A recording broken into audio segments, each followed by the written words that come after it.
Run for unity कार्यक्रम से सांसद खेल महाकुंभ की हुई शुरुआत। सोदगढ़ में 17 स्थानों को बनाया गया रनिंग पॉइंट। प्रथम, द्वितीय व तृतीय स्थान पर रहे खिलाड़ियों को किया गया सम्मानित। रन फॉर यूनिटी कार्यक्रम को लेकर सांसद प्रभारी सूर्य प्रकाश पांडे, एसपीपीजी कॉलेज प्रचार डॉक्टर अरविंद सिंह, नगर पंचायत अध्यक्ष बबीता कसौदन, अध्यक्ष प्रतिनिधि सौरभ गुप्ता, अनिल अग्रहरी, निसार बागी, रामजी यादव, ओम प्रकाश जायसवाल, सुभाष यादव, सुनील सिंह, जीवन श्रीवास्तव, प्रमुख प्रतिनिधि सोहदगढ़ अमित यादव, नीतीश तिवारी, पद्माकर बाबा, इवरार लोकेश धर, राम मूरत यादव, धनंजय सिंह, त्रियोगी अग्रहरी, पंकज चौबे की रही अहम भूमिका। विदित हो, सांसद जगदम्बिका पाल के नेतृत्व में यह कार्यक्रम 19 से 24 नवंबर तक भव्य रूप से मनाया जाएगा, जिसमें ग्रामीण क्षेत्र की प्रतिभाओं को जनपद स्तरीय मंच के माध्यम से निखारा जा सके। रन फॉर यूनिटी कार्यक्रम को नगर अध्यक्ष प्रतिनिधि सौरभ गुप्ता, शिवपत स्नातकोत्तर महाविद्यालय के प्राचार्य डॉक्टर अरविंद सिंह, सांसद प्रभारी सूर्य प्रकाश पांडे, हिंदू वाहिनी जिला कोषाध्यक्ष संजय कसौदन, उप जिलाधिकारी संत कुमार, तहसीलदार धर्मवीर भारती, पीपीएस प्रधानाचार्य पटेश्वरी प्रसाद श्रीवास्तव ने भी कार्यक्रम को संबोधित किया।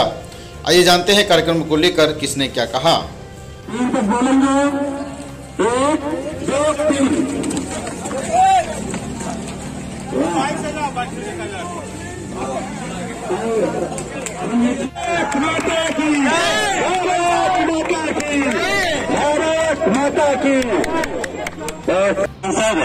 माननीय श्री जगदम्बिका पाल जी के मार्गदर्शन में आज का कार्यक्रम पूरे जनपद के 75 स्थानों पर चल रहा है। उनके प्रतिनिधि के रूप में हम सभी के बीच में बड़े भैया श्री सूर्य प्रकाश पांडे जी एवं हम सभी के लोकप्रिय उप जिलाधिकारी महोदय श्री संत कुमार जी हम सभी के बीच में आए हैं और हम सभी के बीच में तहसीलदार महोदय श्री धर्मवीर कुमार जी हमारे नगर पंचायत अध्यक्ष के रूप में जो विराजमान हैं, अध्यक्षता कर रही हैं, हमारे एसडीएम साहब, तहसीलदार महोदय, सौरभ जी, हमारे महाविद्यालय के सभी शिक्षक, शिक्षणेतर बंधु। स्वाधीनता का उत्सव है, हमारे स्व को जागृत होने वाला है। स्वाधीनता के इतने दिन बीत जाने के बावजूद भी भारत का स्वाभिमान दुनिया के फलक पर दिखाई नहीं पड़ा। आज एक ऐसा परिदृश्य आया है कि टोक्यो ओलंपिक से लेकर के पैरा ओलंपिक तक हमारे खेल की भी प्रतिभाएं दिखाई पड़ रही हैं और इसलिए आज हर दलीय नगर के माध्यम से अगर भारतवर्ष की जो ये संपूर्ण जनसंख्या है, जिसको अपने देश के प्रधानमंत्री 125 करोड़ भारतीय कहते हैं और अभी ये 125 करोड़ से और आगे हम लोग चले गए हैं, ये हमारी ताकत है। अगर इस ताकत के नाते गांव-गांव, गली-गली, मोहल्ले से इस प्रकार की प्रतिभाएं निकलेंगी तो अगले इस प्रकार का कोई भी जो कार्यक्रम होता है पूरे विश्व के अंदर, तो भारत का जो स्व है, स्वाभिमान है, और जागृत होगा और आगे दिखाई पड़ेगा। दुनिया भर के अंदर विश्व परिदृश्य में जो भारत की ताकत है वो राजनीतिक रूप से भी दिखाई दे रही है। अभी ग्लासगो में जो सम्मेलन हुआ उसमें पूरे दुनिया को पर्यावरण के मामले में हमने लीड करने का काम किया है और इस नाते कनाडा से लेकर के ऑस्ट्रेलिया तक सब जगह भारत माता की जय जयकार प्रारंभ होनी शुरू हो गई है। लेकिन अभी इसको आगे बढ़ाने की जरूरत है, क्योंकि विगत दिनों में हमने देखा कि हमसे बाद जो देश जो है स्वाधीन हुए, आजाद हुए, उनका जो है और दुनिया में क्या स्थान है और हमारा जो दुनिया में जो हमको स्थान प्राप्त होना चाहिए, जो हम विश्व गुरु थे, सोने की चिड़िया थे, बीच में कहीं अवनति के गर्त में गए। फिर से उस स्व को जागृत करके इसको आगे बढ़ाने की जिम्मेदारी हमारी है। इस स्वाधीनता को हमको स्वतंत्रता की ओर लेकर के जाना है, लेकिन उस स्वतंत्रता को बाधित करने वाले जो ताकतें हैं, जो देश को तोड़ने का काम कर रही है, उनसे भी लड़ने का काम हमको करना है। हम सीमा के पास रहते हैं, इस नाते हमको और सतर्क रहने की आवश्यकता है। आज देश के अंदर विभिन्न प्रकार की जो विकृतियां हैं, इस स्वाधीनता के अमृत महोत्सव के माध्यम से हम पूरे दुनिया को दिखा देंगे कि भारत का फिर से एक बार खंडन नहीं हो सकता, बल्कि जो खंडित भारत हुआ है उसको भी जोड़ने का यत्न और प्रयत्न अपने भुजाओं की ताकत के माध्यम से हम करेंगे। और इस नाते स्वाधीनता के इस 75 वर्ष के उपलक्ष्य पर प्रत्येक भारतीय के अंदर एक कर्तव्य बोध होना चाहिए कि हम भारत माता की इस जय जयकार को कैसे और आगे बढ़ा सकते हैं। ये केवल देश के प्रधानमंत्री का काम नहीं है, ये देश के सरकारों का काम नहीं है, क्योंकि किसी भी देश का समाज अगर जागृत नहीं होता है तो सेना और सरकार उसकी राष्ट्र की रक्षा नहीं कर सकती। अगर ऐसा होता तो दुनिया का सबसे बड़ा जो देश कौन था? पूर्व सोवियत संघ था, लेकिन 60 साल में उसका विघटन हो गया। सेनाएं आज भी इतनी ताकतवर हैं कि उसका युद्धाभ्यास होता है तो अमेरिका भी एक बार उसको ध्यान में आता है कि अभी रूस कितना ताकतवर है, उसके देश के राष्ट्रपति पुतिन कितने ताकतवर हैं, लेकिन वो देश खंडित हो गया क्योंकि समाज जागृत नहीं था। इतना सारा थपेड़ा सहने के बावजूद भी भारत ने अपने स्व को जागृत करते हुए इस स्वाधीनता को आगे बढ़ाने का काम किया है। आगे जो भविष्य के कर्णधार हैं, इन सबकी, इन छोटे छोटे बालकों की भी जिम्मेदारी है कि इस चीज को हम कैसे आगे बढ़ा के जा सकते हैं। तब इस जो है आज इस खेल कूद के माध्यम से, उस खेल भावना के माध्यम से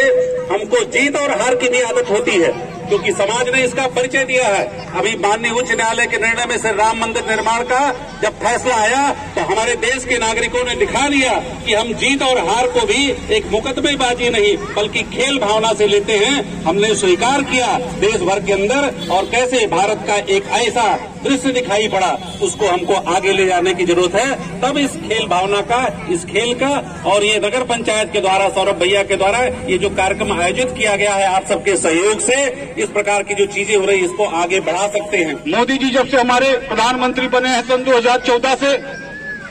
तब से मोदी जी का यह जो आयोजन होता रहा है खेल कूद के प्रति लोगों को जागरूक करना, इसका एक ही उद्देश्य है कि जब आप खेल कूद सहभागिता करते रहेंगे, आप व्यायाम करेंगे, आप नियमित दौड़ करेंगे, नियमित योग करेंगे, तो निश्चित रूप से जो हमारा देश, हमारे समाज में जो विभिन्न बीमारियां फैलती हैं, कहीं कोई ब्लड प्रेशर का मरीज होता है, कहीं कोई शुगर का मरीज होता है, कहीं कोई अन्य किसी बीमारी का मरीज होता है, तो हमारे मोदी जी की मंशा यही है कि हमारा समाज स्वस्थ रहे, उसको अस्पताल जाने की जरूरत ना हो, किसी डॉक्टर के यहाँ जाने की आवश्यकता ना पड़े, और जब व्यक्ति स्वस्थ रहेगा तो समाज स्वस्थ रहेगा, और जब समाज स्वस्थ रहेगा तो हमारा देश स्वस्थ रहेगा। पालिका के सभी नगरवासी यहाँ उपस्थित हैं तथा हमारे पत्रकार बंधु एवं सांसद प्रतिनिधि यहाँ मौजूद हैं। यह खेल प्रतियोगिता इसलिए आयोजन किया गया है कि इसके माध्यम से, जैसा कि पहले 1917 में 17 जून को योग दिवस हुआ था, हर तहसील, हर ब्लॉक स्तर पे, वैसे यह प्रतियोगिता ये जरूरी है कि आपके बॉडी रहन के लिए बहुत आवश्यक है। आप बहुत स्वस्थ रहें। इस रन फॉर यूनिटी के उपलक्ष्य में हमारे नगर पंचायत के अध्यक्ष श्रीमती बबीता कृष्णन के सौजन्य से जो इस खेल प्रतियोगिता का आयोजन किया गया है, इस आयोजन में उपस्थित हम सभी के गुरुजी डॉक्टर अरविंद सिंह, संजय भाई, सौरभ जी और सांसद जी के प्रतिनिधि पहलवान भाई तथा नगर के सभी सम्मानित लोग आज इस कार्यक्रम में हम सभी का सहयोग किए, और जिस मंशा से इस कार्यक्रम को 1 साल का बनाया गया है, जो अमृत महोत्सव, तमाम तरह के विविध प्रकार की सांस्कृतिक गतिविधियां, खेलकूद प्रतियोगिताएं, अन्य कार्यक्रमों के माध्यम से हमारी सरकार की ये मंशा है कि हमारे देश के युवा, जो पूरी दुनिया में सबसे युवा आबादी ज्यादा हमारे भारत की है, इसको एक लक्ष्य की तरफ, एक निर्देश की तरफ अपना लक्ष्य तय करे और पूरे विश्व पटल पे हमारे युवाओं का ये पहचान खेल कूद से ही साबित होती है। इस मंच को देने का मकसद यही है कि हमारे जो युवा हैं, जो पिछड़े क्षेत्रों में हैं, वो इस मंच पे अपना परफॉर्मेंस करेंगे और यहीं से इनका सिलेक्शन हो करके स्टेट लेवल पे और ऑल इंडिया लेवल पे उनका चयन हो करके वो विश्व के पटल पे अपना नाम रोशन करेंगे। उसी के साथ हमारे देश का भी नाम रोशन होगा। आप सभी जिस भी उम्र में हो, अभी युवा की ही श्रेणी में आते हैं। और आप सभी लोगों ने आज यह खूबसूरत आयोजन जो पुलिस पिकेट से चलकर गड़ाकुल तिराहे तक आया, आप सभी लोगों ने पूरे उत्साह के साथ इसमें दौड़ लगाई है, बिना किसी शर्म के, झिझक के लिए। इसके लिए मैं आप सभी लोगों को धन्यवाद देता हूं और अभिनंदन करता हूं। ये आयोजन जो छोटा से स्तर पर हुआ है, मेरी इच्छा है कि विद्यालयों में तो हम लोग कर ही देते हैं, छोटे छोटे आयोजन हम लोग रैलियों के माध्यम से इंटर कॉलेज, डिग्री कॉलेज या स्कूल की रैलियों में होते रहते हैं, लेकिन नगर में बहुत सारे ऐसे व्यक्ति हैं जो किसी विद्यालय से नहीं जुड़े हुए हैं, और उनके लिए इस तरह का एक आयोजन अगर हो जाए, पूरे शोहरतगढ़ नगर पंचायत के जितने लोग हैं सभी लोगों के लिए रेस हो जाए, कुश्ती हो जाए, दौड़ हो जाए, और इस तरह के ऊंची कूद, लंबी कूद आदि का एक खेल का आयोजन बड़ी फील्ड में आप अगर के नेतृत्व में हो जाता तो बड़ा अच्छा रहता। मैं निश्चित रूप से मैं उसके विकास के लिए भी माननीय मुख्यमंत्री जी से अवगत भी कराया हूं कि जो भी हमारे युवा साथी खिलाड़ी हैं वहां का एक रूपरेखा तैयार करके, डीपीआर तैयार करके मैंने शासन स्तर तक माध्यम से अवगत भी कराया।